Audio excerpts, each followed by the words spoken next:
Good evening, everyone. This is Mark Masechko from the Miami University Alumni Association. Thanks for joining us tonight. I think we're in for a really exciting evening talking about, in my opinion, a really fun topic, bourbon. So welcome to the final Winter College 2024 webinar, Bourbon Tasting with Phil Kollin and Dr. Mike Crowder. Phil graduated from Miami in 2000 and is host of Unique and Custom Whiskey Adventures. He's also founder of Phil Talks Whiskey. He's an executive bourbon steward and a certified tourism ambassador. Pretty safe to say, Phil knows his bourbon. Now, Mike is an associate provost and dean of the graduate school and a professor here at Miami. He's also an executive bourbon steward. Mike's Crowder Laboratory analyzes distilled spirits to develop a library of chemical fingerprints for authentication purposes and to map the chemical content of bourbons with consumer preferences. So I think we're in good hands, good bourbon hands tonight for sure. So Phil and Mike, thank you so much for joining us this evening. Thank you. It's wonderful to be back here. Wonderful to be with the Miami University alum and everyone on a Friday night.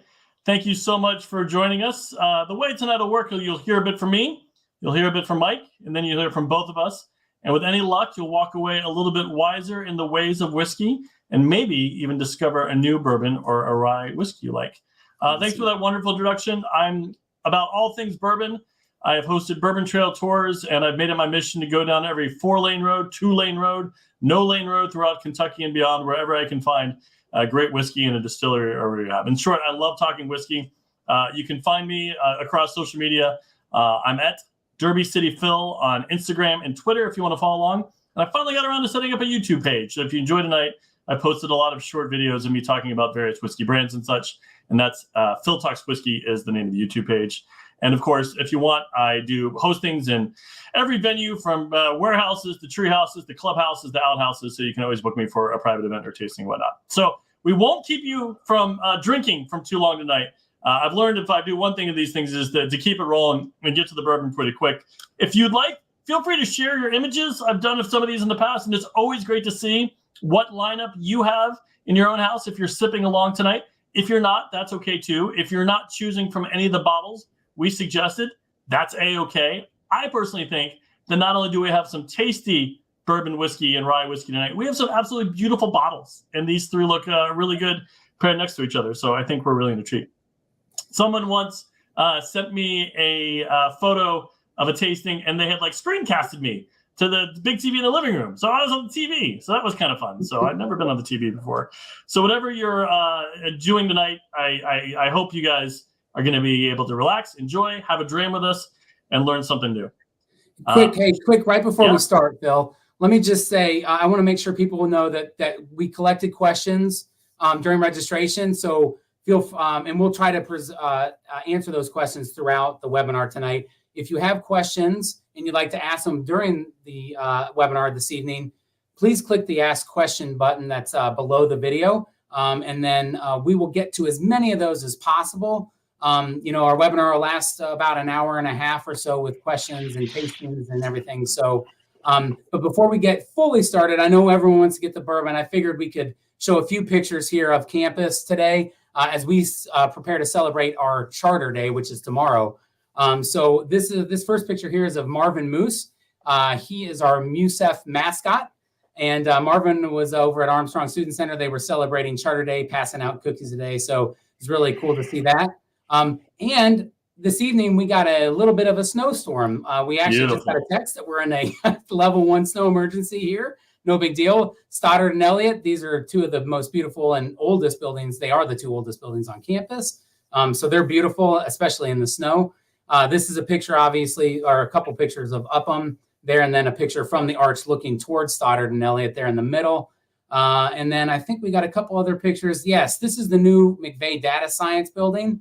It is over in the location where Swing Hall used to be.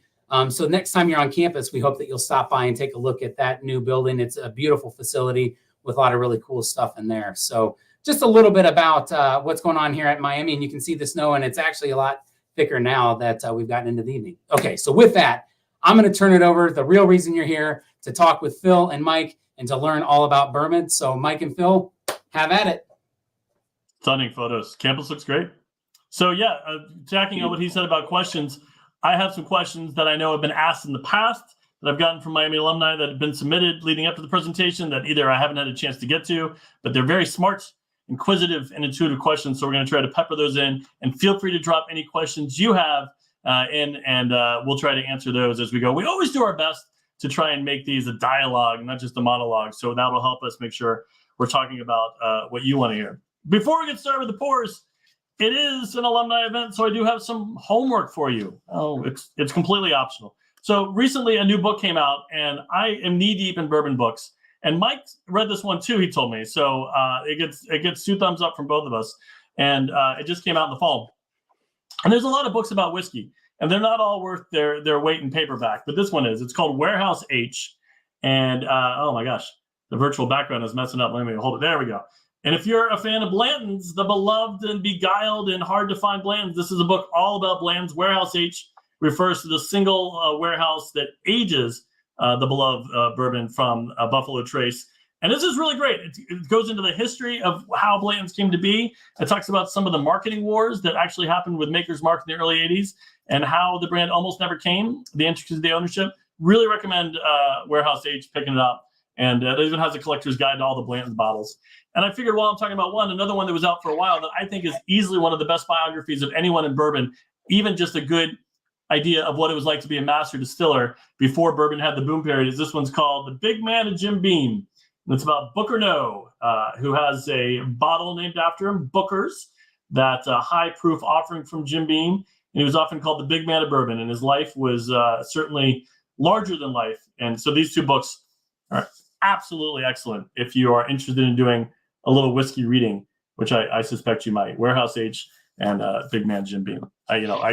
I often call myself Bourbon Switzerland. I'm friend to all, loyal to none. So I have no horse in the race, whether it comes to what whiskeys you drink or what you read. I just love celebrating all things American culture.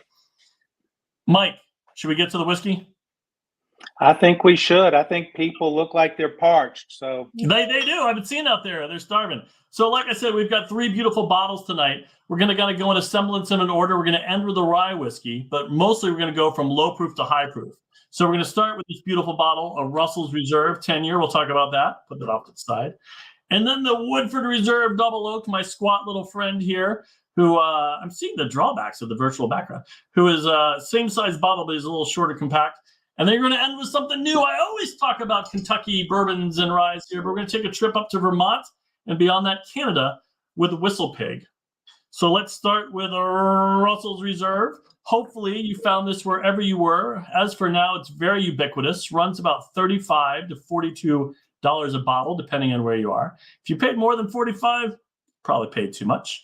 And for my money, and this is the only one that we're doing that I've talked to before, so I won't discuss this one too long, but I mean it when I say it, that I think this is one of the best bangs for your buck out there. A really delicious bourbon that's been aged 10 years. So let's have a pour and then we'll talk. I also going to touch on different glassware tonight. So for this first pour, I'm going to be drinking out of this Glencairn glass. I love a good Glencairn glass. It's an easy sipper, and it really has a chance for you to get the nose out here. So if you drink your bourbon neat, you can't beat a Glencairn glass. Plus, it has this fat base, so it's a little harder to knock over. So we'll sip, and then we'll chat, and I will tell you why I love this bourbon so much. All right. Cheers to you guys. Love and honor. Here we go. Love and honor. Oh, always good to get your nose in there. Mark did a great job of that. Always good to have a little sniff there. It helps prepare your palate. You have no 2 senses more connected than your sense of smell and your sense of taste. So it helps you get to know what you're about to receive. Never disappoints. Bottled at 90 proof. Aged every bit of 10 years. And this is actually a product from the Wild Turkey Distillery. And you would never know that unless you flip this thing around and turn it around and find at the very bottom where it says distilled at the Wild Turkey Distillery. Russell's Reserve is a reference to the 2 master distillers. Eddie Russell, who's been co-master distiller for the better part of 38 years, and his father, Jimmy Russell, who was the legendary master distiller of Wild Turkey. You've got like your master distillers, your bourbon legends, and Jimmy Russell, who was in his late 80s, 88, 89, he sits head and shoulders above all that. He's been in the distillery, I believe, more than 65 years. He celebrates an anniversary of the distillery like September 9th every year, and I've lost track at this point.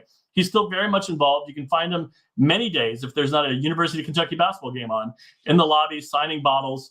And he is a pioneer who made a brand and has celebrated the brand. And he'll forget more in his pinky about bourbon than I'll ever know in my lifetime. And so don't judge Wild Turkey by their everyday offering. The Wild Turkey 101, the Kickin' Chicken, give them the bird. They have some really wonderful, finer, smoother bottles that have become beloved by bourbon fans everywhere. Rare Breed is a popular one, Kentucky Spirit. But this 10-year Russell's Reserve, I really think is too good to be true. And I worry, because I've seen it happen with brands like Eagle Rare and Henry McKenna, that the word is eventually going to get out, because it is available just about everywhere, which helps when you're Wild Turkey and your parent company is Campari International and you get the distribution you can domestically and internationally, that one of two things is going to happen to this given time. Either the price is going to go way up or availability is going to go way down. So we'll see. They also, a couple of years ago, put out a Russell's 13-year. It's got a lovely blue ribbon on it, and it's about 4 times the price if you can find it at retail. Maybe 3. It goes for about $120, $130, and it's delicious. But that is put out in very limited quantities. This guy, however, for now, you'll see a great bit. Again, 90 proof. One of the rules of bourbon that we've talked about in the past is that bourbon can't be bottled at any lower than 80 proof. So at 90 proof, this is a little higher, a little finer, a little nicer out there. So yeah, I think it's a delicious sipper and a fine testament to what, and their names are right on there, what Jimmy Russell and Eddie Russell have created. So our first pour of the night is this lovely Russell's Reserve, which I'll never turn my head at. Gobble till you wobble, my friends. That's what I have to say to Wild Turkey. Mike, what do you have to say?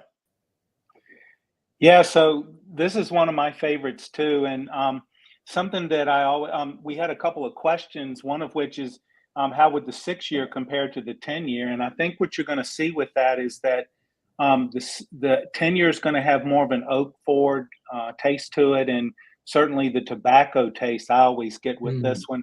And believe it or not, I always smell graham cracker, which it may be me hallucinating, but I always get that with this bourbon. And so, and I think it is a absolutely wonderful bourbon and excellent for the price.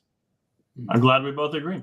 It's amazing. Yeah. And I think, Mike, you and I can't say this enough, what the difference makes 4 years in the barrel, 6 years in the barrel, 10 years in the barrel, 14 years in the barrel. If you take a single barrel bourbon, bottled it at those different ages, what a dramatic change you'll have, not to mention price, in a 6-year bottle and a 10-year bottle, much less 14, 18.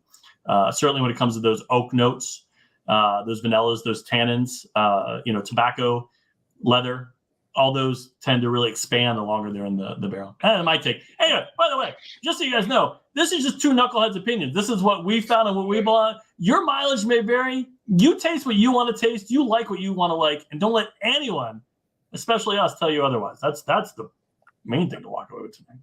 But this is So Phil and I both took the Executive Bourbon Steward class down at Moonshine University.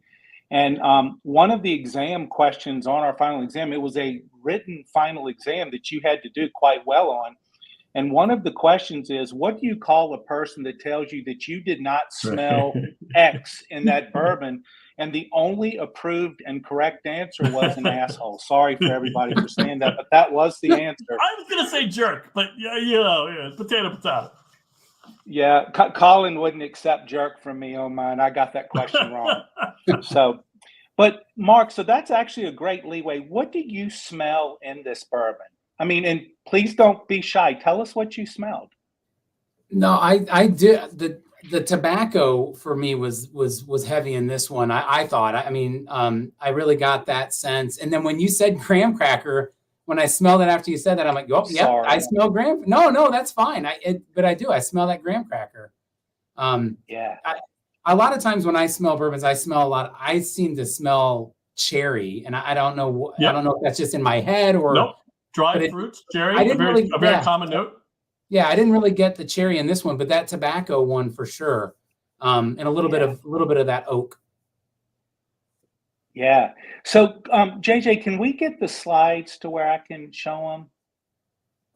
So that when Phil, JJ, and I got together to talk about this, um, one of the things that I just very haphazardly said is, wonder if I could look at some of the science that we have and see if I could explain why do bourbons smell the way that they do.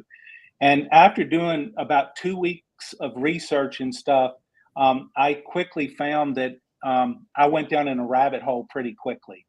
And so if you look at on the internet and you there's many websites, some of them are outstanding, many of them are outstanding, and you pick a bourbon and look and see what their tasters smelled in the bourbon.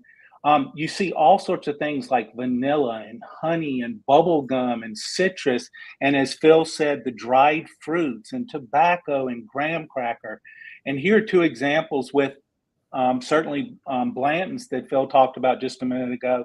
And then Elijah Craig Barrel Proof is actually one of my favorite bourbons right now. And it's exactly doing what Phil just warned us about. It's becoming so popular, it's beginning harder and harder to find at an affordable price.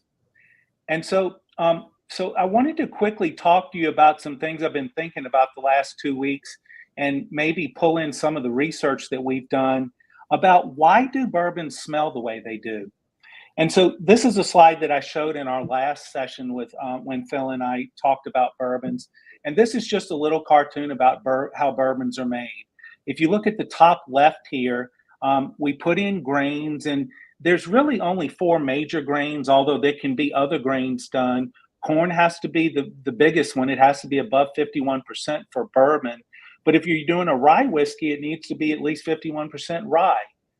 And then there are other things like there's always malted barley. We need the enzymes for that. And then there's usually some type of flavoring grain, either a wheat or a rye, or sometimes it's both. We grind those or mill those up, put them into a cooker, into a hot cooker. And what happens during that process is that many of the starches in those grains are broken down into a form to where yeast can use them. And then we do fermentation. This is when sugar is converted over into alcohol. And then what we do is we have something that looks like watery oatmeal, and we pump it into a distillation column, and we start separating the chemicals in what's going to become bourbon. Those chemicals are called congeners.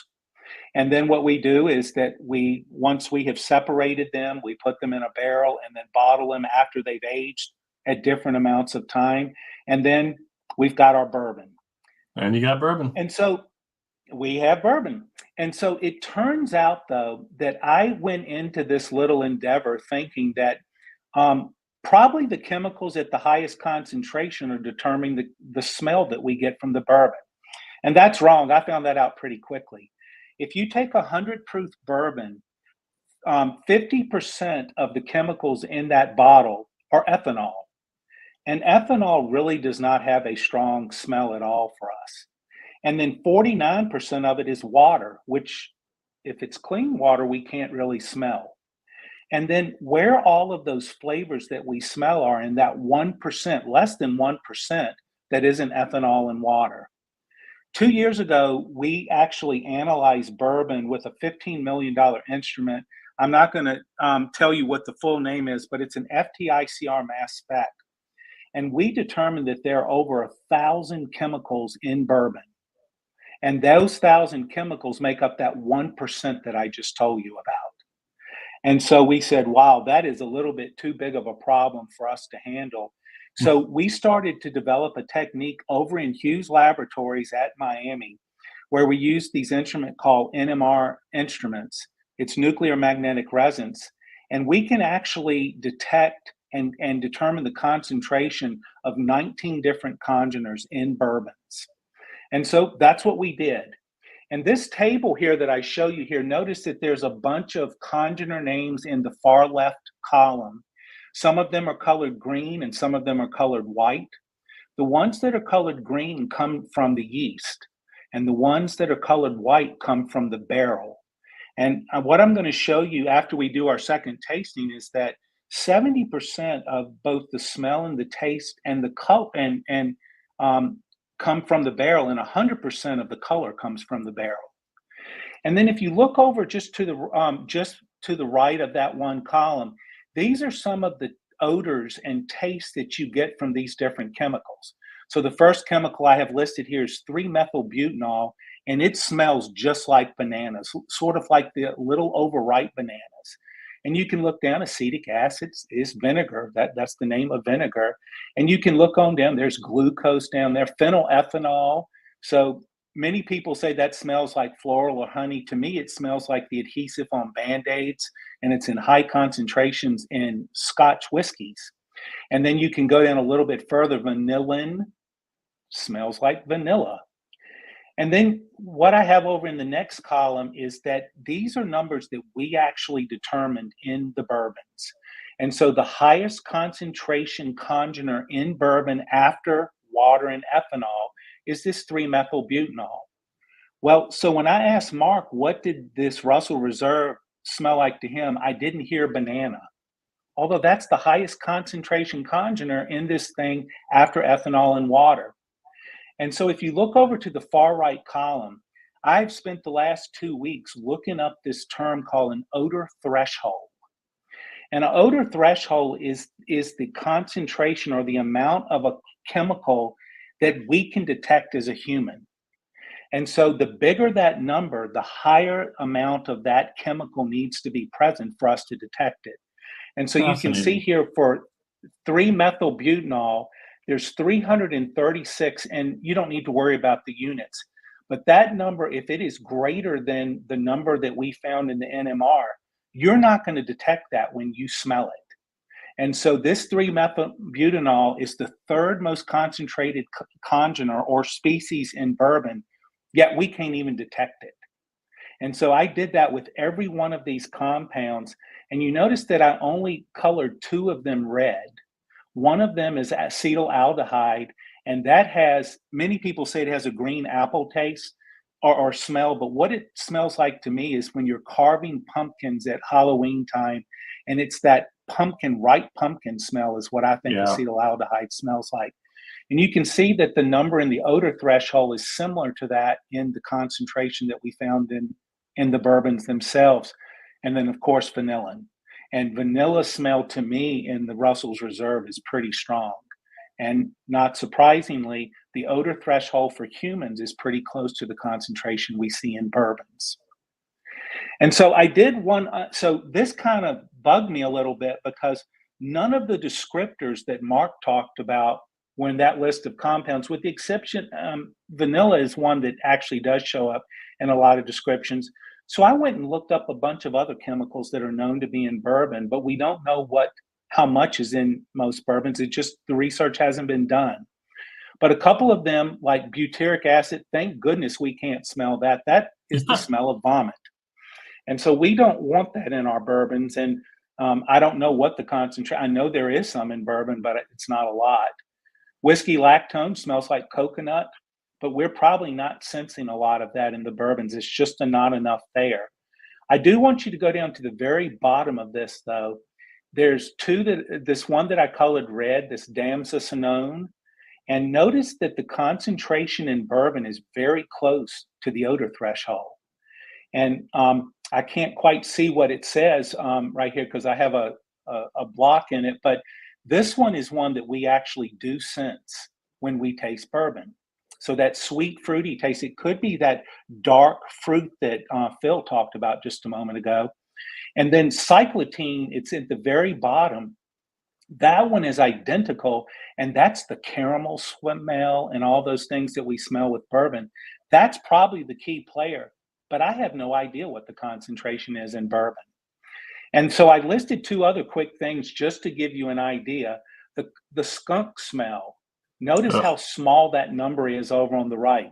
That's why when a skunk walks by, 5 hours later, we can still smell it. You can also smell it in natural gas. That's what we do to alert people. And then the bottom one down here, geosmin. This is a smell that we love as humans. Right after a rainstorm, when you walk outside, that fresh after rain smell is actually a chemical called geosmin that's produced by soil microorganisms. That's great when you go out into a nice field that's just rained on. But if that is in the groundwater that distillers use to dilute your bourbon, they're going to dump it because we can't stand it at concentrations that are too high. So, so that's all I really wanted to say about this. There is so much research to be done to explain what chemicals actually are the things that we smell when we actually nose a bourbon.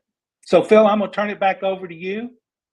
That's fascinating. I mean, I know we've touched on some of that before, but seeing the compound threshold, and one of it is kind of fitting because there's a joke among bourbon enthusiasts that, if you're in a pickle and you're smelling a whiskey and people say, what do you get out of it? You don't know what to say. Vanilla is always like the catch-all answer. And everyone goes, oh, yes, good vanilla notes. So, I mean, whether it's true or not, you can always say vanilla.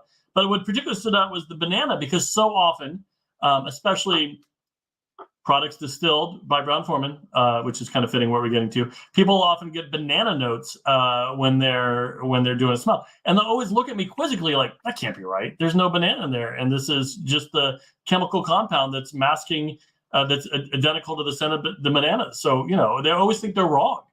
And they're wrong, yeah, they're right, no, but not for the reasons they think they are, There's no actual bananas. Yeah, so Phil, Brown-Forman uses a yeast that produces high levels of 3-methylbutanol. Uh-huh. And what happens is why it ages in the barrel, it converts over into that acetate version of that. And that's probably what they're smelling and tasting. I'm the same way. The Brown-Forman products, so that could be Old Forester, Jack Daniels, Woodford Reserve. I get banana in all of them, and it's actually what makes them what they are. Yeah. And I think this is great because I'm going to start going to Kroger, ask for the produce manager, no more bananas. I'm going to ask them to point me to the fruit that gives off 3-methyl-butanol and see how that, I already screwed it up because I got it wrong. All right. So what yeah, did you you're going to go get beat up in the parking lot over that, Phil. I'm telling you, my Kroger produce manager is a Hulk and he's mean. So I'm tempting fate. We're going to talk about different glassware tonight as we go too, because I believe just like there's no wrong way to drink your bourbon, there's no wrong glassware. You find what works for you. This is kind of a new one I happened into, and this I picked up at the J. Mattingly Distillery earlier this week. They're down in Frankfurt. They used to be called Bourbon 30. They've relocated and given themselves a bit of a rebranding, and they were using this for the tasting. And I was surprised, and they said, actually, our supplier gave these us, and they were originally wine samples, but they do wonderful for bourbon because it doesn't take much to put in there. And then it's got a big open nose. So when we do our tastings, people can grab them, hold them in their hands. There's not much in there, and they've got a big fat nose. So big fat opening for your nose. So never, depending on the size of your nose. I'm not saying you have a big nose, my friends. So there's a lot of different glassware, and you got to find what works for you. This is a little too small for me to use on my daily basis, but I can see why a distillery would want to use it. On to bottle number 2, and it is the Woodford Reserve Double Oaked. And while we pour, I'd like to tell you a bit of bourbon news I heard that I thought was fascinating. Because we're in a bourbon boom, my friends. I'm sure you've heard it. I'm sure you've seen it. There's always something new to share. Mike, are you a fan of the Willet bourbons? I do like the Willet bourbons, particularly their rye whiskeys. Yes, their rye is really good. Have you had any of their family estate bourbons, sometimes lovingly known as the Purple Tops? Yes, I've had one. Did you pay a good deal of money for that? I did. It was probably a $50 pour. So it's an expensive one, and I don't know what you paid, but I know you didn't pay what it went for at auction. So in January, they set a record of the highest bottle of bourbon that went in the last few months at auctions, Unicorn Auctions, and it was Willet, which is a wonderful family-owned distillery down there in Bardstown. And I want to paint the picture for those of you who know your bourbon. This is a Willet family estate, 18-year-old single barrel bourbon that was picked out as a private barrel selection, and it was not distilled at Willet. It was back from 2010, so it was a wheated bourbon done at the Bernheim distillery that they had sourced. So 2010 bottle that had been aged for 18 years, very celebrated. Apparently the people who picked them were well known, and it went at auction, one bottle, 750 milliliters of Willet whiskey for $41,500. So, Mike, I don't know what that would have been, $50 added up, but I don't think it would have been $41,000. And there's only 112 of these that came out of the bottle out there. And one guy had one in his basement. He took it to Unicorn Auctions. And my friends, don't pay $41,000 for a bottle of bourbon. Pay what you want. But my good gravy, that's an insane amount to pay for 25 pours of whiskey. So that was a reason. The bourbon boom. Keeps going up and up and up. All right, we're going to have a sip of this one, and then we'll talk a little about this. This does not have an age statement, but it's believed to be aged between 8 and 10 years. It's bottled at 90.4 proof, 45.2% alcohol, so just a smidge higher than the Russell's Reserve. But if we're doing our job right, this should take very different than our first pour. So here we go. It's a swoop. You think swoop gets toasted a lot? Yeah, I hope so. Yes. Great bird.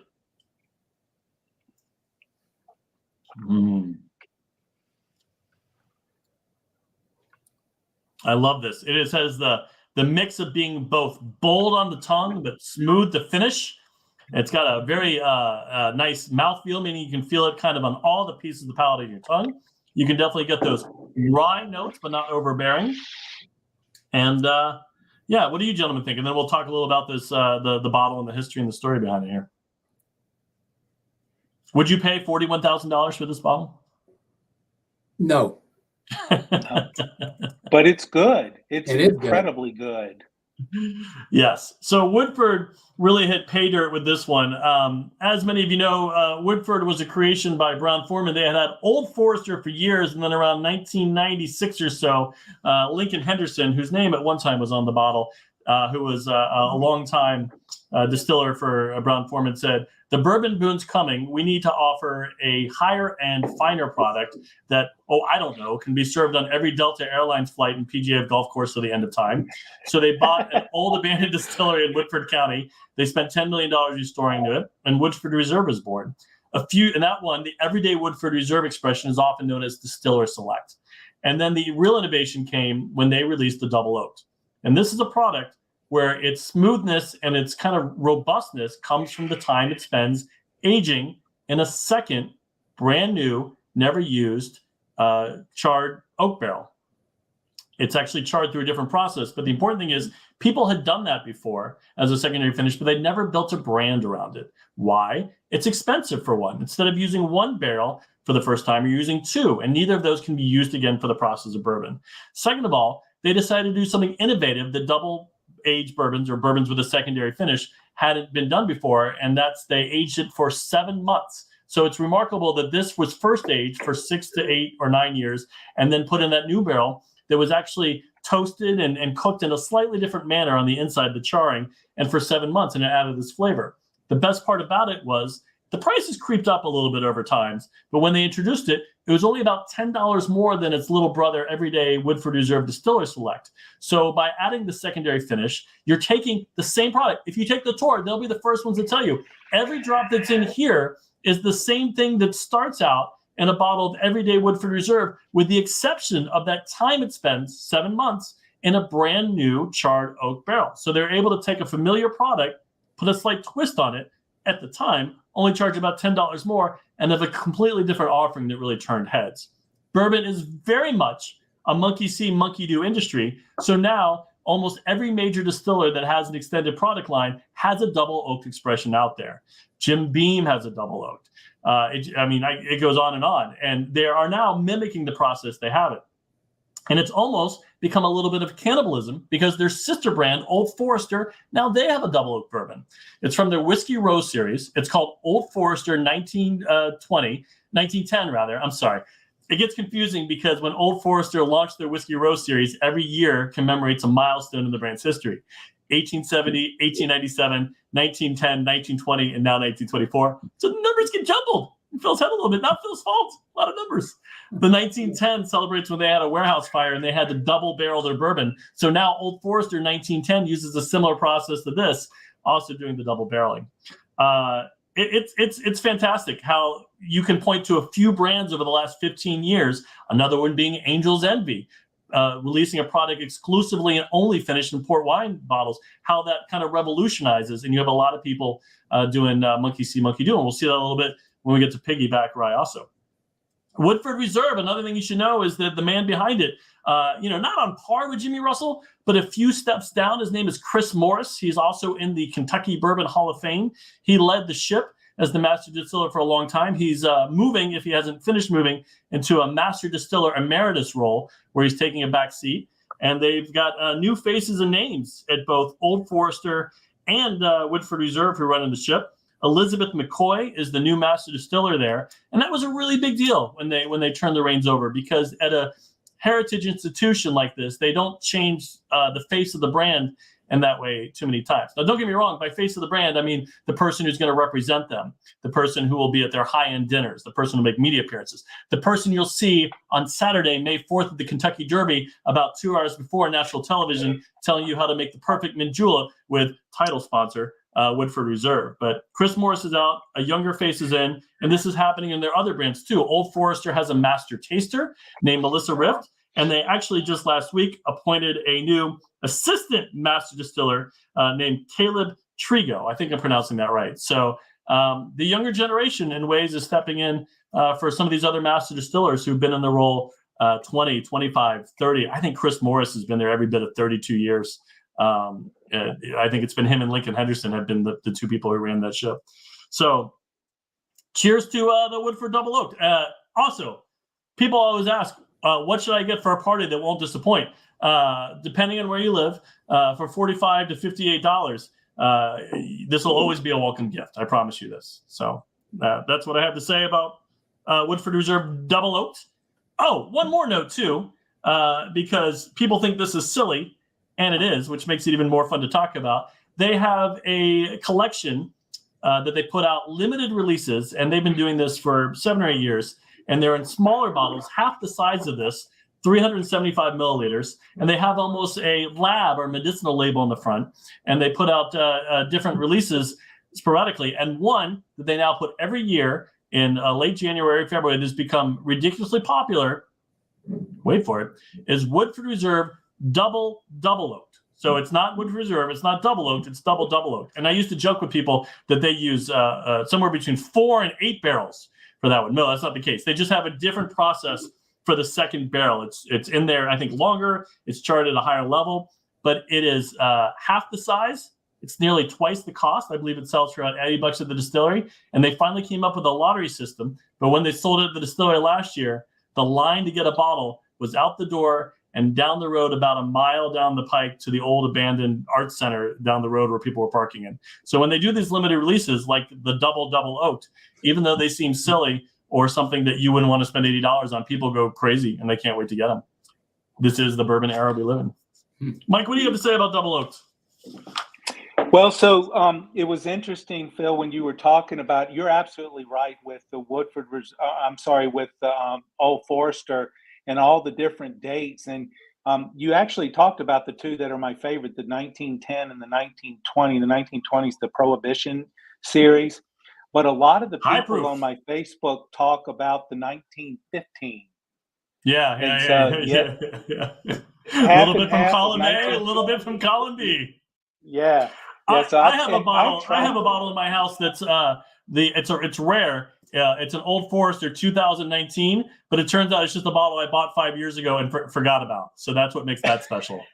It's Phil's forgotten about Old Forester 2019. Yeah. It's dusty just because I haven't cleaned that room. That's what that is. And the math still works fine with that logic. So that's good. So JJ, can we put the slides back up? Because I think some of the things that Phil was talking about was perfect, of some things that I wanted to tell people about that we're doing in the lab right now. 2 projects that we're working on. So barrel aging is absolutely critical for what we actually smell and taste in bourbon. As I mentioned just a couple of minutes ago, 100% of the color from bourbon comes from the barrel, and roughly 70% of the nose and the palate comes from the barrel.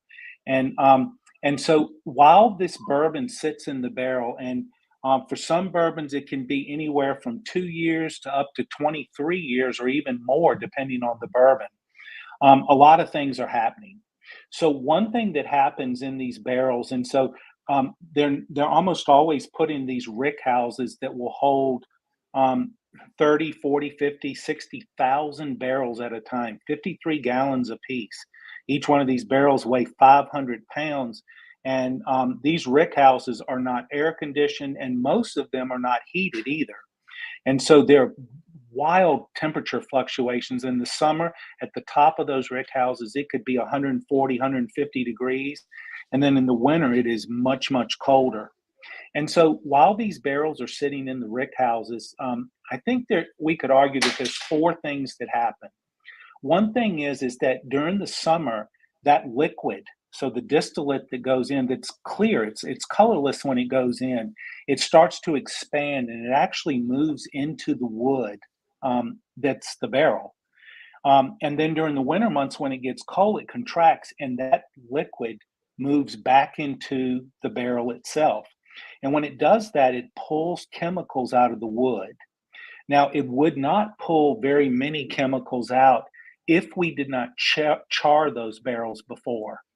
And so charring the barrel is really important because it helps to break down some of those species that are in wood. And the three major players are cellulose, which really isn't part of the story here. Hemicellulose, which is a broken down form of cellulose, we can get to those chemicals. And then lignins, which once they're broken down during the toasting process, we can actually get to those chemicals as well. And so what happens is that this liquid every year is moving back and forth across that char layer, and the char layer acts as almost like a Brita filter, and it pulls harsh things out of your distillate, which now is becoming bourbon as we sit there and age it, and it ends up making it a much smoother drink when we get done.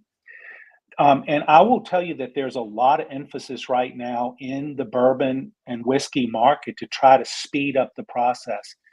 Because as this occurs, we lose bourbon every single year. Anywhere from 5 to 10% of the bourbon actually evaporates out of the barrel itself. This is called the angel share. And there's a little cartoon just to the right of this slide that shows you year one, and then you can see that over time it starts to break away. That's one of the reasons that Pappy Van Winkle 23 costs so much, is because they lost so much during the aging process. If you look, Mike, and just to interrupt, one question I get asked frequently is, why aren't there more 23-year-old or older bourbons on the market? And I think the lower right quadrant of your graph shows you how much time and effort you'd have to store away barrels and how little return you get on that. And what's interesting, the tax structure in bourbon, you pay taxes on a filled barrel. And in 23 years, you may open up that barrel and there's nothing in it. And you've paid 23 years of full taxes on it. Yeah, and Mike, speaking allegorically, sometimes you'll have evaporation where you'll take a barrel down from the rick, and after 18 years, every bit of income gone, and you pay taxes on that, and you get nothing. That's right. That's right. And so at the top here is a picture of a stave where we pulled it out of a barrel, and you can see the char layer at the very top. And if you notice, that is a pretty small line of what's actually charred. But right under that char level, there's this layer that is the color of red, and they call it the red layer. And that's the toasted lignin and toasted hemicellulose, that actually where those chemicals get pulled back into the barrel. And these are the things like syringe aldehyde and vanillin and things like that we can actually sense when we taste our bourbons. If you notice that big, thick red line, that's how far the bourbon or the distillate actually went into this wood during one of the summers and then got pulled back into it through that char layer to actually give you the bourbon itself.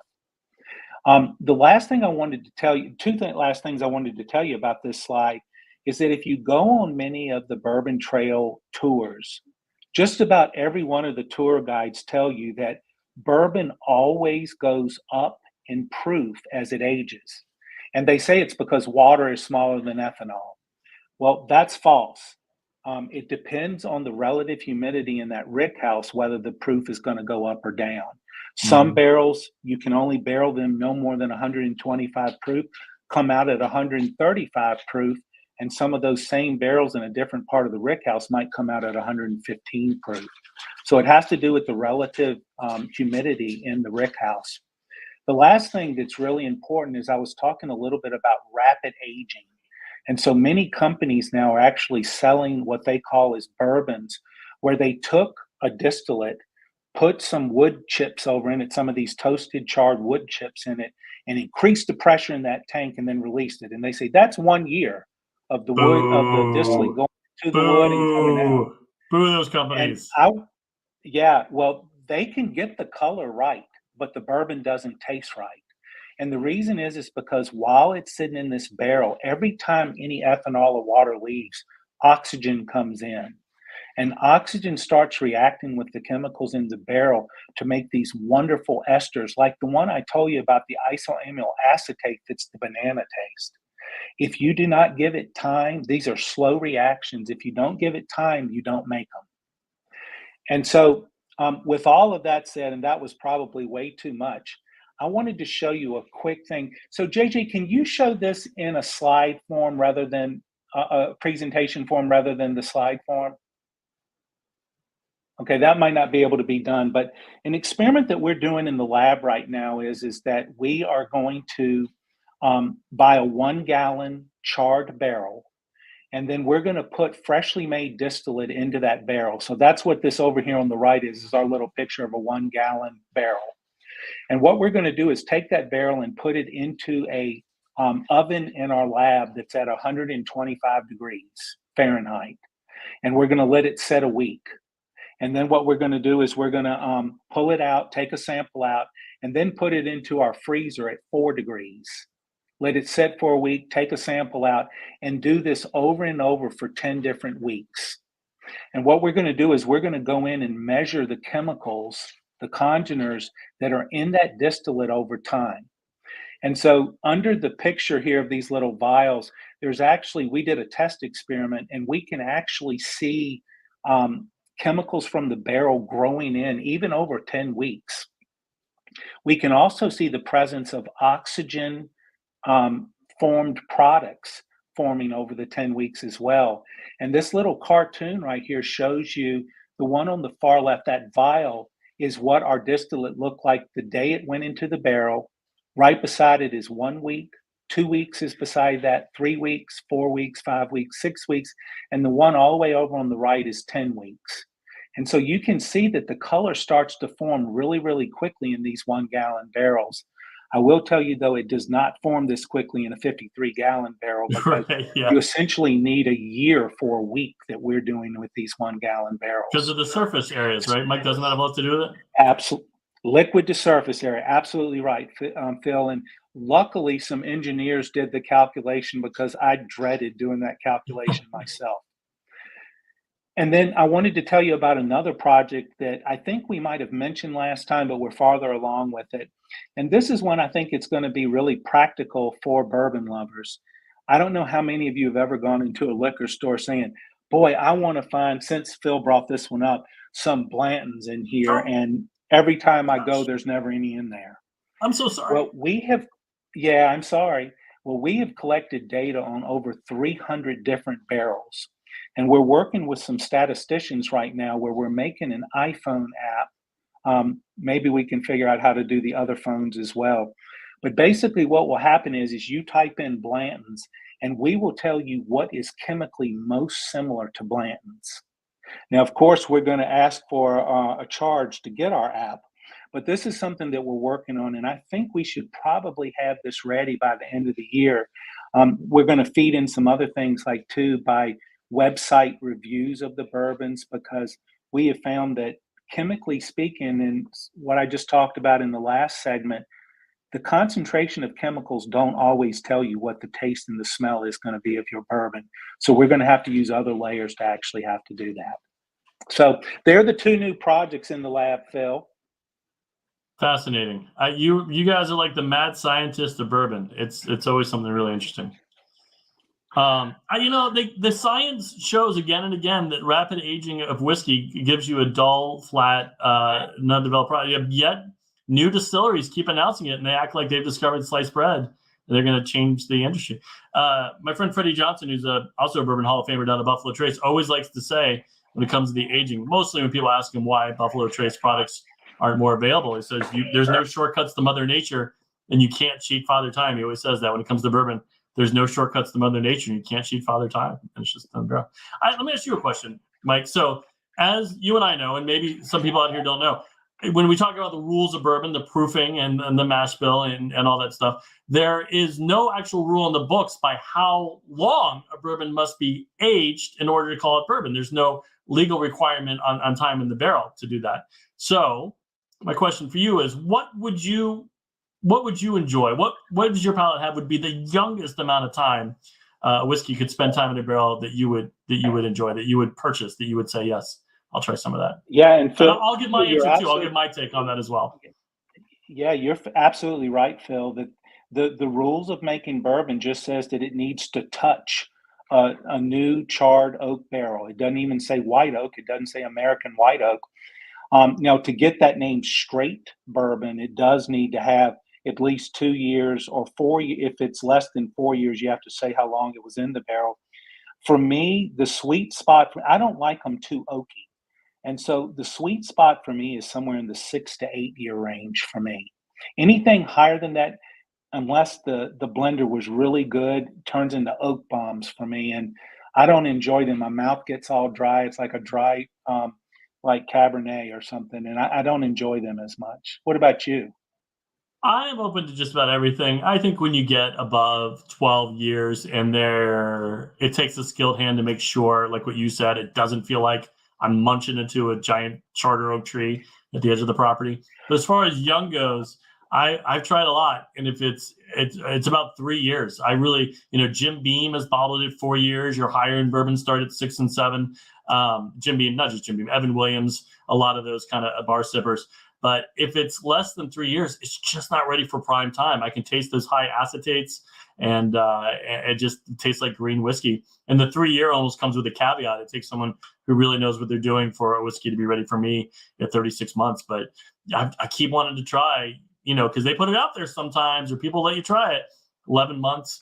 It doesn't even, the color's not even right at that point, but 24 months, 28 months. For me, it's got to be at least 3 years before I even try it. I think it's interesting because everyone wants to get their product out there, and it's hard to wait, and they want to get out there as quick as they can.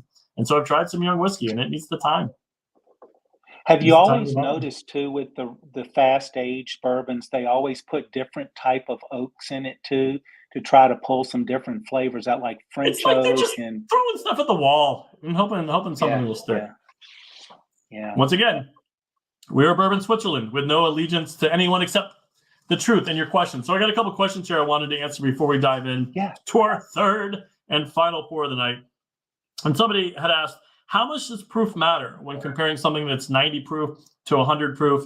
And much like I said, time in the barrel matters. And we talked about the difference between a 6 year and a 10 year, or a 4 year and a 12 year. Proof matters a great deal. And that's why you'll find large distilleries who offer their bourbons at 90 proof and 100 proof, or 80 proof and 90 proof. It's remarkable when they're making these batches and they take it to a room called the gauge room, the regauge room, where they add water coming out of the barrel, and they take it down to, let's say it comes out of the barrel, just for argument's sake, at 125 proof, the same level it might have gone. It varies, but let's say they go down to 110, 100, 90, or as low as 80. You take that same product, and it really does offer a different flavor, a different taste profile from just proofing it at different levels. Maker's Mark recently put out a Maker's 101 that was higher than their average, I believe, 92 proof that they have. And the difference was noticeable. Old Granddad, normally thought of as a lower shelf bourbon, has probably, I think, 80, 82, and then has a bottled and bond expression that's 100 proof. It's very different. So those proof points, even just 10 proof points, 80 to 90 proof, even just 5% alcohol, 40 to 45% alcohol, or up to 50% alcohol, does really truly impact the flavor, to the point that if you were to do a blind tasting, you might think they were two completely different separate bourbons because the flavor changes so much in that proof. So I thought that was a great question I wanted to address. And then before we get into Phil. Yes, Michael. Yeah, Phil. So sort of to expand on that, I think that if anybody on the show tonight would ever want to do a bourbon tasting, a nice way to start is to get the Benchmark series from Buffalo Trace, and start with the low proof and move up to the full proof. And I think the full proof Benchmark is probably one of the best deals. The taste and the smell of that reminds me of the little yellow wrapped candies that my grandmother used to have, the butterscotch. And I think it is just an absolute fun thing to take the Benchmarks. Now, it's probably 6 of them now, so make sure you have a designated driver if you're hosting these things. But the good news is, if you buy 3 bottles of Benchmark bourbon, it'll set you back about $12.75, so you won't go break doing it. Buffalo Trace says tiers, and this is the lower tier of there. But some of them really do punch above their weight, and they're really good. Especially, do you say foolproof barrel strength? Is that what they call it? Yeah. It's got kind of a reviews. honey yellow colored label to it. So, and it's usually on the bottom shelf at your liquor store, but check it out. Sometimes there's some gems hiding on that lower shelf. You never know.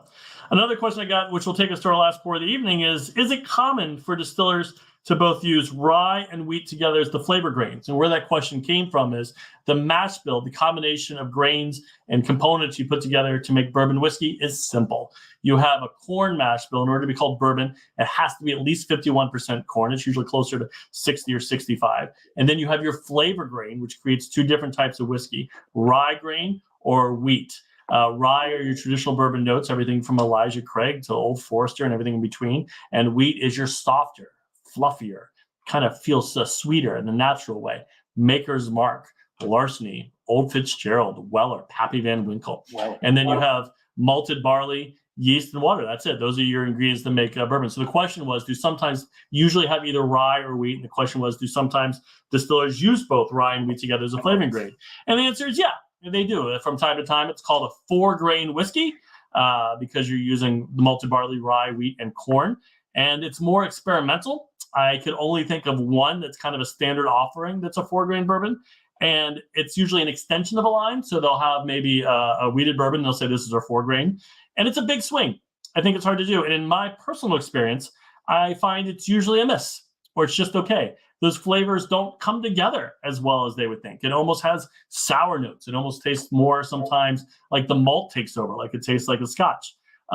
Smaller, more versatile distilleries are able to play around with it more and do better batches. But this 4-grain whiskey where they're using both the rye and the wheat grain, Laws, Laws is a great distillery that does it. Deer Hammer out of Colorado is another great one. And the one I mentioned that's an everyday offering is Colonel Taylor.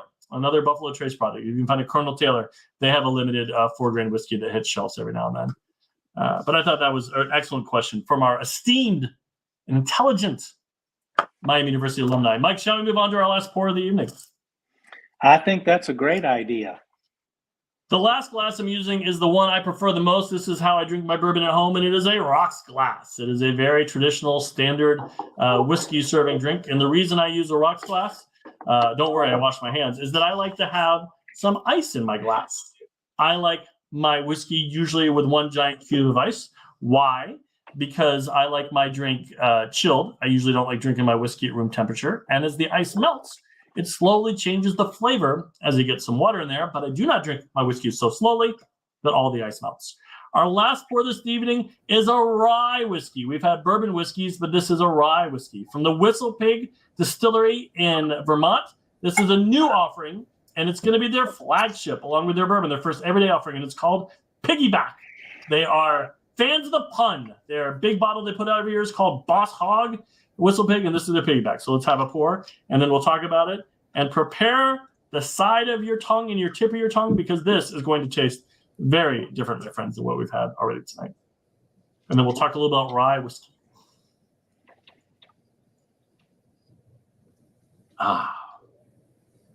You know what? I'm going to call an audible, and I'm going to have this one neat because I'm still kind of discovering this one, and I want to have the full flavors. Look at the color. Look how much lighter this is than anything we drank. And yet it's the highest proof thing tonight. We're having it 96 proof. So usually when you have a rye whiskey, it's 95% rye, 5% corn. Woodford Reserves is something like 60% rye a little bit. This is 100% rye. And the other thing is that not only are we venturing out of Kentucky for the first time I'm doing a tasting, not showcasing Kentucky whiskey, we're almost venturing out of the United States because while the distillery is based in Vermont, this is a product of Canada. This is a Canada rye whiskey. Now, for me, unlike other rye whiskeys, it starts out smooth, but in the backside, after it goes down my gullet and I get a little bit of that Kentucky hug, I really feel all those rye notes. So much rye, 100% rye. I almost feel like I bit into some rye. But the initial flavor is smooth and really palatable, but I almost feel the heat of that rye afterwards. What do you guys think of this one, Mark and Mike? I love it. On the nose, this one is a cinnamon bomb, which is really pleasant. And as you just said, when I taste it, peppercorns, Peppercorns, yes, white particularly pepper. at the end. I get a lot of white pepper. peppercorn. Yeah.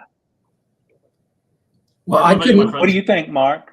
Well, actually, I Oh, couldn't. that's right. You're making the bourbon. I tonight. couldn't. I have the wheat. I couldn't find the rye.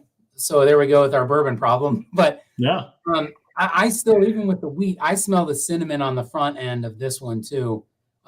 It tastes very similar to the other two we've tried. Obviously, it doesn't have it's not wheat, so that would explain that. But it does have a good Kentucky hug, though, even though it's from Canada, basically. And it's not that high proof either. You know, No. you normally associate that heat. Now, to be clear, we always want to say, like he did, Kentucky hug or maybe a whiskey sweater. We don't want to say burn, because burn is usually associated with bad alcohol or young alcohol, and there's a difference. And if you have someone who doesn't drink very often, they'll say, I felt this all the way down to my toes and the top of my head. Well, that's just a little heat for you as you get used to experiencing your body getting some higher proof alcohol. Interesting thing about this bottle is they brag that it's aged 6 years. That's impressive for a rye whiskey. Rye, for whatever reason, actually, Mike could probably speak to this, if not tonight on a future presentation, ages quicker and better than bourbon does. You get to be a full flavored rye whiskey at only 2 or 3 years, as opposed to the 4 or 5 it takes to be a bourbon. So age 6 years is considered fully matured and then some for a rye. And kind of a nice note, I like what they're doing in Vermont, and they're really standing out as one of the top non-Kentucky producers of whiskey. You'll see on the label here, their pig is wearing a very specific type of hat, and maybe you can see that on your own. And it's a nod to Dave Pickerel, who in some ways was the founder of the brand. Dave Pickerel passed away in 2016, but for a long time, in the middle of this bourbon boom, he was 2018. He was almost like the Johnny Appleseed of distillers. He went around to a lot of places. He helped them launch. He helped them with their recipe. He helped them with their gear. He helped them identify their brand. He took a small cut of the ownership. He charged them a fee, and then he'd go on to the next distillery. So a lot of these successful startups like Whistle Pig owe a lot to Dave Pickerel, and they know that. So after he passed away in 2018, I think they felt like they wanted to honor him. So he was always wearing that kind of hat, and his years are on the side here, a piggyback, 1956 to 2018. On the back, it has a quote from him too. It says, "Here's to the piggyback ride you all deserve." So I think that's a nice tribute. I'm gonna have a sip, and then we're gonna talk about how rye is back in style after being out of style for a long time, and how basing your distillery around almost producing exclusively rye offerings isn't a bad move today. I will say that this wheat one does have I think it's got a little bit of a brown sugar kind of taste to it. It's a little bit on the sweeter side. I really like it though. And it is also aged 6 years. Good. Yeah, the bottle you showed is almost a mirror. It's easy to pick up one or the other or both. Yeah. Just flip the colors. I'm also getting some kind of I almost get on my second pour kind of fresh cut grass or kind of those kind of notes to it too. So rye whiskey was on the back burner for a long time. It was the drink that the old man at the end of the bar drank, and it's really seen a resurgence because it mixes well in cocktails. There have been some finer ryes, but what people know is that the Kentucky Distillers Association does a really great job of talking about how bourbon was instrumental to America's growth and rode hand in hand. But before all that, there was rye whiskey. And we go back to the pre-revolutionary days and the early days of America when Kentucky was barely settled, and states even further west of us was ghost towns and Native America and war settlements from people who had stations out there. Rye grain grew very well in New York and Maryland and Pennsylvania, and rye whiskey was the order of the day. Immigrants who had taken the style of crafting whiskey from Scotland or Ireland, who came to the country with pot stills on their back, were making rye whiskey in large amounts. And rye whiskey also almost led to an early demise of the United States, because after an attempt to pay war debts incurred during the Revolutionary War, Alexander Hamilton, there's a musical about that guy, he said, in order to get some of the funding, what we should do is start collecting alcohol producers' taxes from all these guys who are making alcohol. And it was largely rye whiskey. And it was a really ill-advised idea, because when you just finished fighting a war over paying unjust taxes, the last thing you want to do is start paying taxes. So they sent people into Pennsylvania, the Pittsburgh area, which was largely kind of farm country and unsettled. And they sent tax collectors who delivered impolitely the very big news that they're going to have to start paying taxes. And they were not well received. A couple of these federal tax collectors were tarred and feathered, shot at, and sent on their way. And then Washington felt like he had no choice but to mount an army to put down the so-called whiskey rebellion of Americans who didn't want to pay their fair taxes. He took an army out there of 10,000 men, and by the time he got out there, he found they all scattered and left. Where'd they go? Mostly Kentucky. A lot of people set up shop in the far more rough and tumble areas of rural Kentucky, where they were largely left alone by tax collectors, and the moonshiners and small distillers were born. And that's how bourbon was born, because when they got to Kentucky, rye grows okay, but corn grows incredibly well. And when you're using whiskey as a commodity, as something to trade, as something with a lot of purposes, and fine, smooth flavor isn't the number one thing, corn will do just as well as rye. And so bourbon's roots really take place in rye's early endings as being the Maryland rye whiskey and the Pennsylvania rye whiskey. And only now we're seeing a resurgence. For a nice footnote, as Washington ended his term as president and he had that big estate in Mount Vernon, a buddy said, hey, you should try distilling. And in 1799, George Washington's Mount Vernon distillery was the largest producer of whiskey in America, serving up 10,000 gallons of new make whiskey out of his still. So it's kind of got a cool ending. And that's why when Thomas Jefferson came in and repealed the whiskey tax, his name is on a bottle of bourbon, but you'll never see Alexander Hamilton's name on a bottle of bourbon because he went tax the heck out of it. And that's my rye whiskey America story. And I'll drink to that. Yeah, that was awesome, Phil. And I will tell you too, just kind of. Oh, I made all that up. I don't know if any of that's true. I was just kind of. It I is was true. Guessing. Oh, good. Thank you. No, it's true. We're just using my It's imagination. true. And you had, no, it's true. It's all true. You mentioned the Hamilton show. And I don't know if you guys have seen the show Hamilton, but during the show, there's a rap-off between Thomas Jefferson and Alexander Hamilton. And the crowd just cheered for Alexander Hamilton that he won the rap-off. I booed him as loud as I could because I knew that he was trying to get the distillers over in Pennsylvania and everything. And so, but yeah, I mean, that's absolutely a lot of the problem with the taxes is what these distillers who were, largely in rural areas were using the product they were distilling to barter and trade in currency. And so when the federal government came to ask to collect cold hard cash, they simply didn't have a lot of it. Yeah. Well, the tax system that Alexander Hamilton set up wasn't on how much rye whiskey you made. It was the potential how much your still could make. How much your still could. So a 300-gallon still in Pennsylvania might only be used one time a year, where in Boston it was used every day of the week. And so they taxed those two stills at the same amount. Yep. So. All right. Hey, did we want to go? I wanted to show you. I actually analyzed the 3 bourbons we tasted tonight. Yes. Would you like to see what I found? Are you kidding me? So can we go back? When I drink with my friends, they usually say, can I take a bottle home? You want to show me the tasting notes of what we analyzed? Yes. My gosh. Yeah. Whoops. Great. Let's see. There it is. So this table shows you. So we used NMR to analyze all 3 of the bourbons tonight. And let me sort of show you what this table shows. These are those chemicals I told you about and what odor or taste you get from the chemicals. And then here's a column of Russell 10 is the next one.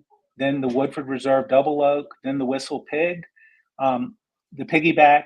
And then this is the average concentration of these chemicals over 300 bourbons that we've analyzed. And so let me just ask you guys, so I hope you have a little bit of that left and you haven't finished all of your fifths already.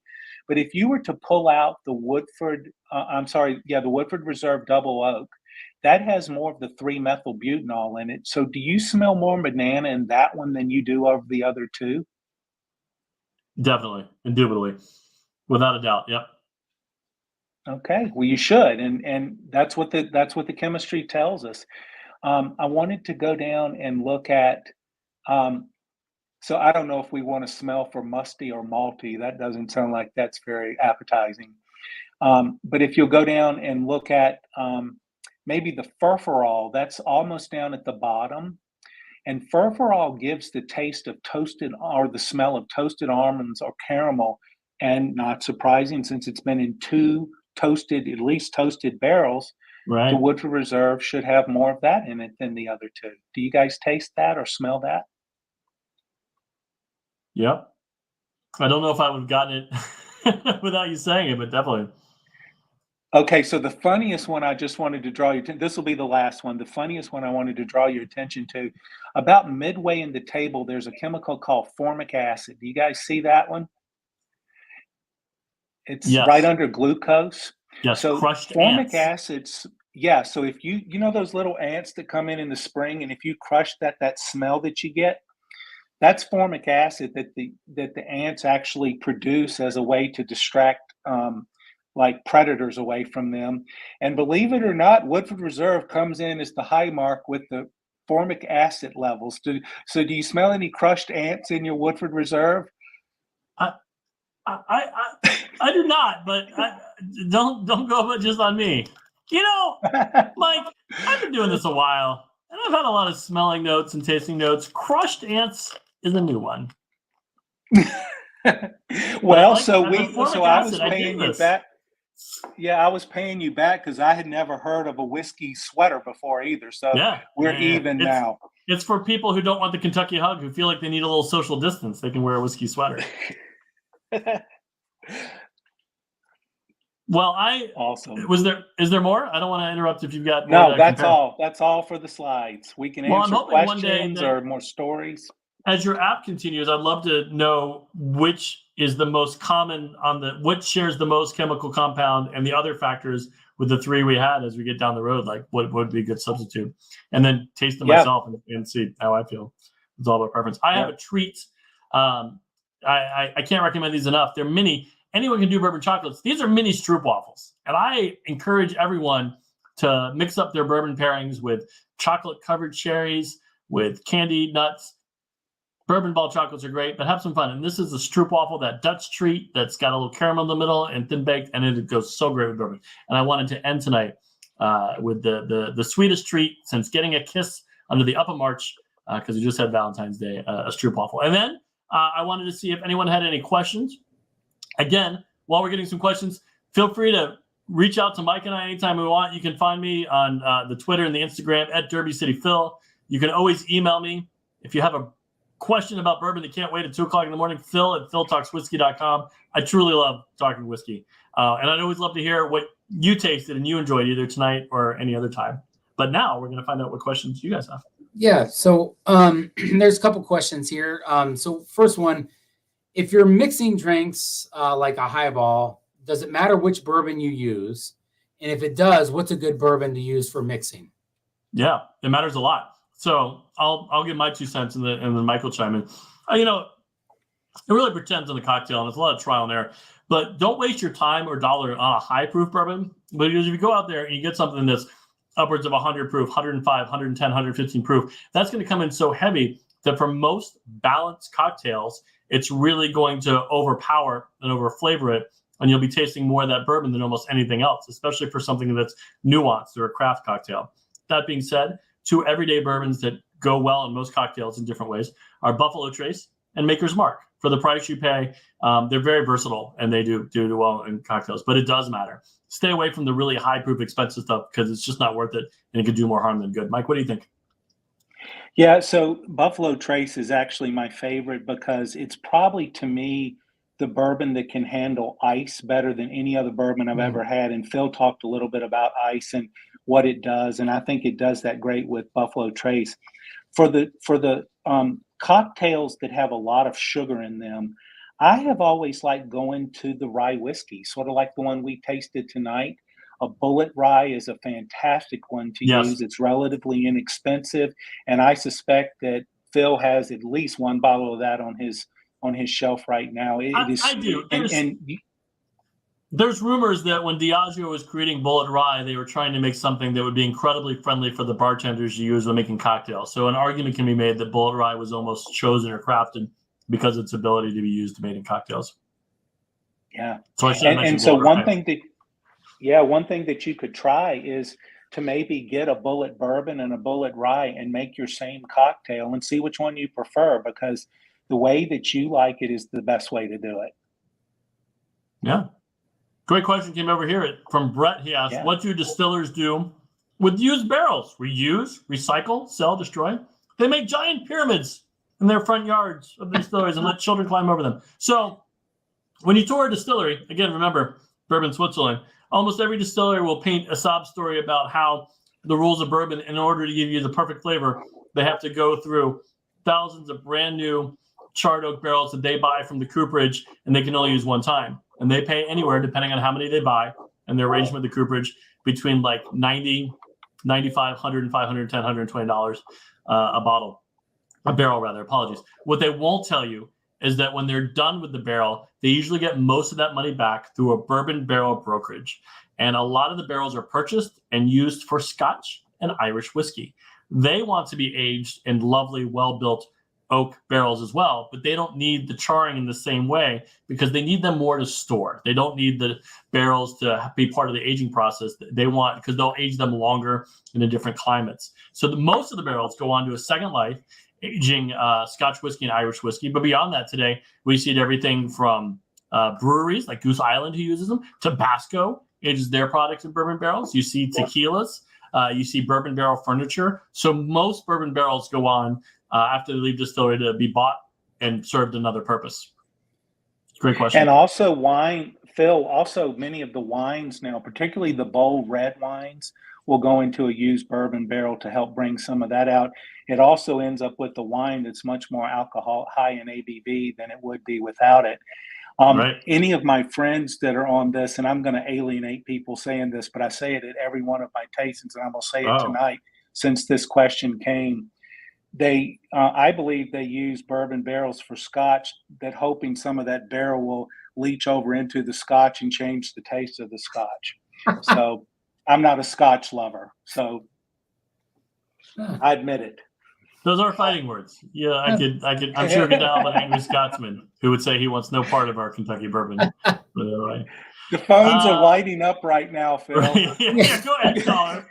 Where you call Glasgow, you say? Oh, fantastic. The question here, how do you feel about the taste of Weller compared to those you just presented to us? Oh, you enjoy Weller, you must be a smart feller. Weller is a great one of the original wheated bourbons, got a long history. Weller's very different from all three we had tonight. I think the first two words people would use to describe Weller, whether it's the Weller Special Reserve in the green bottle, the Weller Antique 107 proof in the red bottle, or the Weller 12-year in the black bottle, is smoother and sweeter than your average bourbon. And that's what's made it such a favorite. Why smoother and sweeter? A lot of it has to do with that aforementioned wheat grain I used as opposed to corn grain. And that's what's made Weller a favorite for generations, for 35, 50 years. So I think the biggest difference in what we tasted tonight in any of the Weller products is that the Weller has kind of a easier drinking feel, a smoother feel, and some sweeter notes, even in that $28 bottle of green label Weller Special Reserve, which is their lowest tier offering. Yeah, and an interesting story about Weller. I was in one of our friends actually won a tour at Buffalo Trace, and we got Freddie to be our tour guide. Oh, and, boy. If you've ever been on a tour with Freddie, time is of no essence to him. Yeah, if he has an hour, that means you're going to be there 3 hours. And it's awesome. He has forgotten more stuff than most people will ever know about bourbon. And he took us into the warehouse where they age Weller. And every now and again, you'll walk by a barrel and there's written on the front of it with chalk, Pappy. And so what happens is that the mash bill for Pappy Van Winkle is identical to the mash bill for Weller. And what they do is that Julian will go in and actually taste Weller barrels and will find one that has the Pappy signature. He's a super taster, and he will claim that Weller barrel as one of the ones that will end up being Pappy later on. Wow.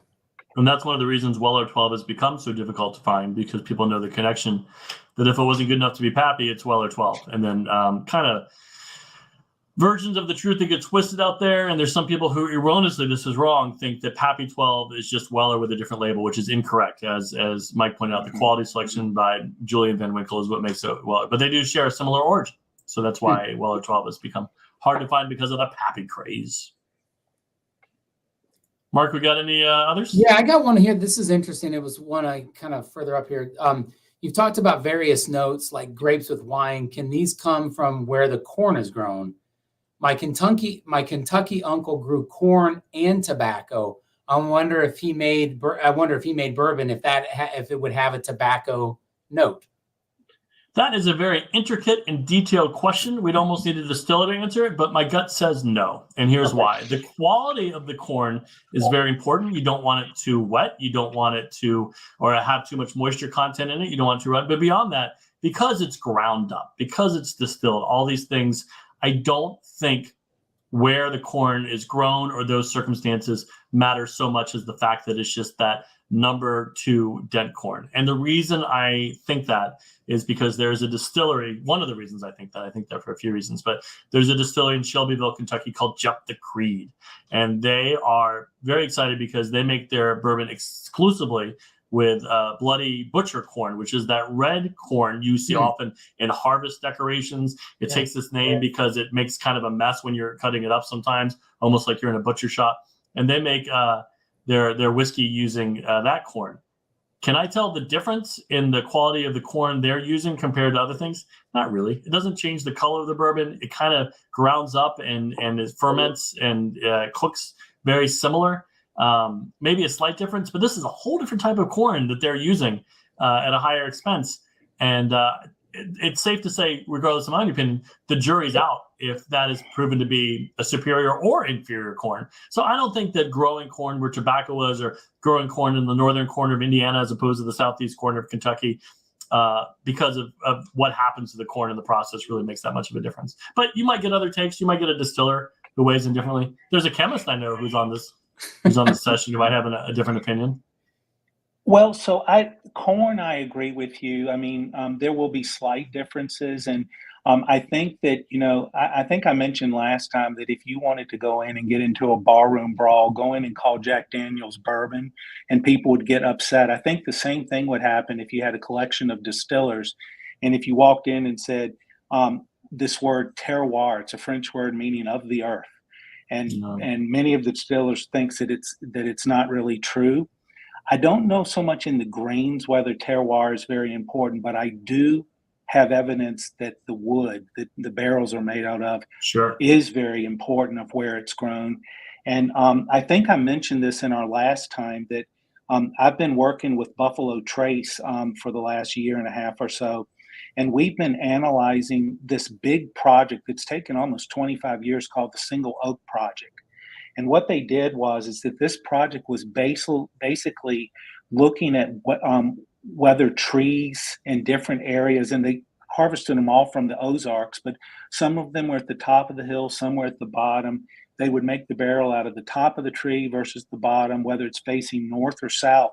And there are chemical differences between bourbon, same distillate that was aged in these different barrels from trees that came from different parts of the Ozarks. So the jury is still out. I think Phil is exactly right about the grains. I don't think there's any evidence that really supports that terroir is important in the grains, but there will be evidence coming out, I think, soon about whether there's terroir with the barrels and the oak. Yeah, Mike, and allegorically that fits in what I know, because distillers are far more selective about the trees that are used for where their barrels are grown when they're selecting their barrels than they are about their corn. They're looking to just get a lot of corn from a reliable source of grain, but they're far more particular when it comes to barrels when they can be.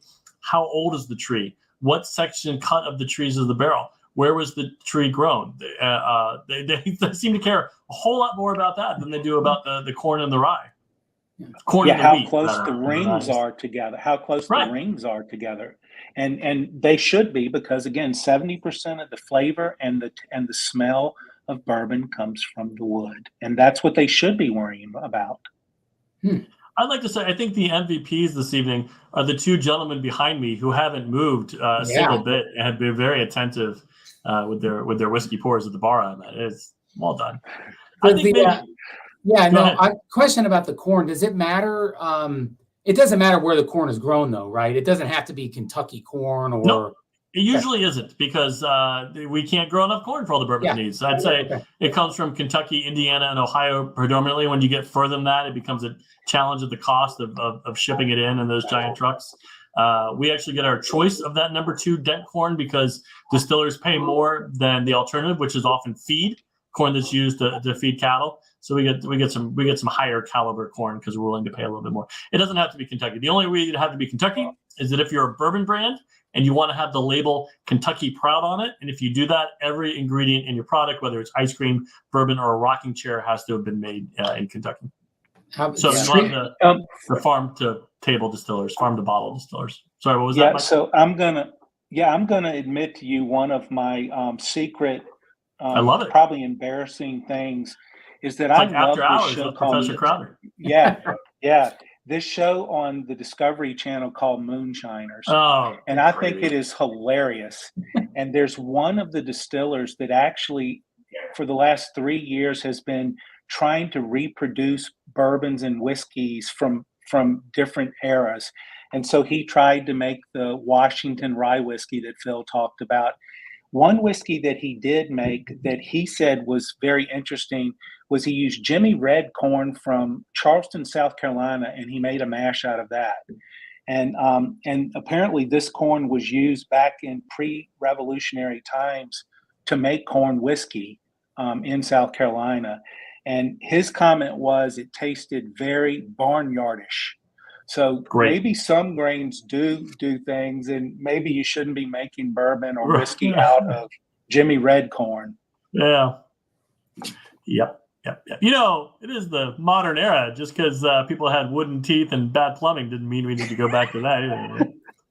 Mark, I think we got time maybe for one more question, and then we'll send everyone on their merry way with their bourbon bottles. Yeah, let me see here. I hope everyone enjoyed themselves, and I hope you guys had a third as much fun as I did up here. So. Me too. Yeah, let's see. I'm trying to find another question here. I've got one here if you do not. Yeah, go ahead. Go ahead. Yeah, this is a good one that I saw that I don't think I answered that came in on a previous tasting, and it was, what does bottled in bond mean? And that's a great one. That's a great question. We don't have any here that are tonight. The closest that qualified was, well, no, none of them really fit that. So bottled in bond is something you see on a whole lot of labels these days. And the idea goes back to 1897 when there wasn't much regulation in food or beverage for that point. And there was Colonel Taylor, who we mentioned earlier tonight, who was a Frankfurt distiller and mayor and bigwig in the area, was frustrated because there was people putting rot gut and rectified juice in the bottles and calling it bourbon. And he wanted people to know that he was using a superior process. So he lobbied the government and he got approved the first standard of quality for any food or beverage. And it was called the Bottled in Bond Act. This is years before the Food and Drug Act. This is years before Upton Sinclair wrote The Jungle, and we became aware that sometimes honey being sold was just gelatinous material, sometimes with a dead bee thrown in for good measure. So bourbon was really early regulated. What does bottled in bond mean? In 1897, when the law was passed, it meant that your bourbon had to be aged 4 years, bottled at least 4 years, bottled at 100 proof, and made by one distiller at one distillery during one distilling season, which is usually January to June or July to December. And it had to have the distilled spirits provider number on the label so you knew where it was coming from. A lot of that fell out of fashion when bourbon production got cleaned up after Prohibition, and it was more industrial and most places were on the up and up. But we've seen a resurgence today of bottled in bond bourbon. It'll always be 100 proof, aged at least 4 years. Some of it, like Henry McKenna, is aged 10 years or more, and then made at one distillery. Again, less of an issue today because there's less mingling of products from different distilleries. But today, when you see bottled in bond, not only is it a salute to what happened in the late 1800s, but it's also kind of the mark that your bourbon is of a slightly higher caliber, the slightly quality. A lot of new distilleries, because it takes a while to get off the ground, shoot for being able to earn that mark of bottled in bond and having that whiskey age for 4 years. Mark, Mike, and the fast age bourbons can never be bottled in bond. And so that might be something that comes more and more into things. One thing that's also interesting is Phil talked about how they would rectify the whiskeys. And what that meant is they would add things to it to make it look like bourbon. And many of the things they would add are like turpentine, tobacco juice, shoe polish, hair gel, and stuff like that. And that would often kill your customers. That's not a very good business model if you're in the whiskey business. So, yeah. One more here I saw came over, and I think this is good. I love it when people have strong opinions. They say, my favorite is Knob Creek 9-Year-Old. What do you think? I love Knob Creek 9-Year-Old. It's one of the #1 selling small batch bourbons. It's a Jim Beam product. It's available everywhere at a good price, but Knob Creek has recently expanded their line. that 9-year-old statement fell off for a while, and as their inventory increased, it came on there. And they have a 9-year-old, a 12-year-old, they even have a 15-year-old, and a Knob Creek 18-year-old, which is remarkable because Jim Beam, not particularly known for aging their products for a long time, but for my money, for $75 when you can find it, and I really often don't like it to recommend a bottle that costs that much because there's so many you can get for less. Knob Creek 12-year-old, I think, is the best $70 bottle in the market. I think it's phenomenal. So I love Knob Creek 9, but I absolutely love Knob Creek 12. And I like their barrel proof too. I think that is fabulous. And so, So but the hot, 12-year-old is my 125 favorite. proof for that barrel proof, though. That's a lot for some people, but not you, my friend. No, throw a cube of ice in there, and I'll just sip on it a while. Start calling you Hazmat Mike. Well, I think that's probably about it. This has been awesome. You guys, in fact, someone just wrote in, thanks guys, excellent. So my absolute pleasure. No better way to spend a Friday night with my bourbons and my friends. So that's right. I agree, Phil. Yep. Well, thank you again to both you, Phil and Mike, for leading the webinar today and sharing so much of your bourbon knowledge with us. It's been outstanding. I know I've learned a lot, and I do love bourbon, so this was perfect. So I'm glad I was able to be here tonight to be a part of this. So, and cheers to everyone who joined us. Thanks for all the great questions. Yeah, absolutely. Thank you, guys. Great to see you, Mark and Phil. Yeah, you too. And as a reminder, this is our last Winter College 2024 webinar, but all of them have been recording, including this one. So you can go back and watch them at any time and continue to learn and maybe catch something that you missed the first time through. So to see those, please visit our webinar page at alumlc.org/MiamiOH to see any of these recorded ones or the upcoming webinars as they are unfolding every week, and our webinar team does a great job with them. So thank you again so much for joining us this evening. Happy Charter Day, a day early. And as always, love and honor. Love and honor. Thank you guys. Bye, Thank you so much. Have a good night.